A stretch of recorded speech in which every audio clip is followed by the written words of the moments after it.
Hello, everyone. Welcome to Love Amplified. I am your host, Gayla Lawrence, author of Love Amplified How Caregiving Reveals the Heart's True Capacity. As promised, I am back again to share more tips from my book.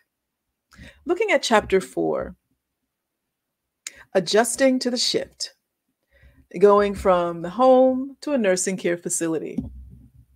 At this point in my caregiving journey, my sisters and I had come to the conclusion that love was not enough to keep mom at home. At this point, our mom's health declined more and more. Her medical needs grew greater and greater. So the only choice to make was to transfer her to a care facility. As much as we loved her and as much as we wanted her with us, for our own safety and our own well being, we had to transfer her to a nursing care facility. However, we learned a few things that helped to make this transition a little easier for us. Transferring her was hard, but we had to do it. So, what could we do to make this a little easier? We learned to communicate. We learned to stay informed. And one of those things was to make sure we stayed informed and engaged with the nursing station. And I'll share that with you from chapter 4 of my book.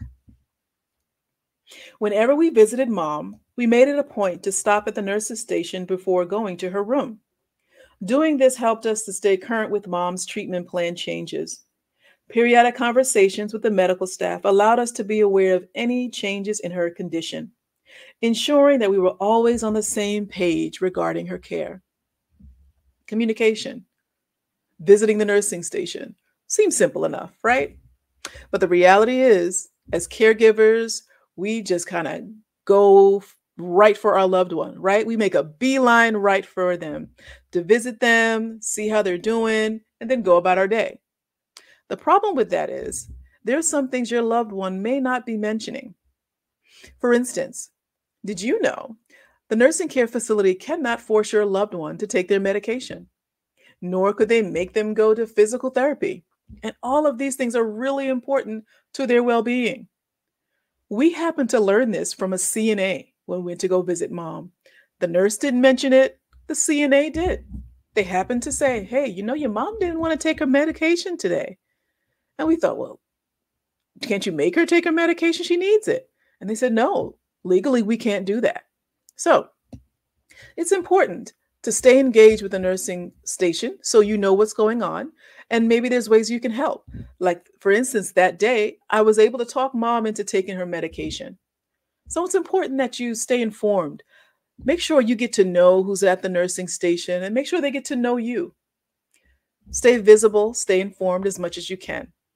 Transitioning a loved one to a nursing care facility, someone else's care, is difficult. It's hard. But there's ways to manage it, to make it a little bit easier for you and for them. So I hope this tip helped you or at least encouraged you. So whatever choice that you make, whether you keep your loved one at home or you transfer them to a nursing care facility, just do the best you can. Who could ask for anything more? Thank you so much for watching. Until next time, amplify love.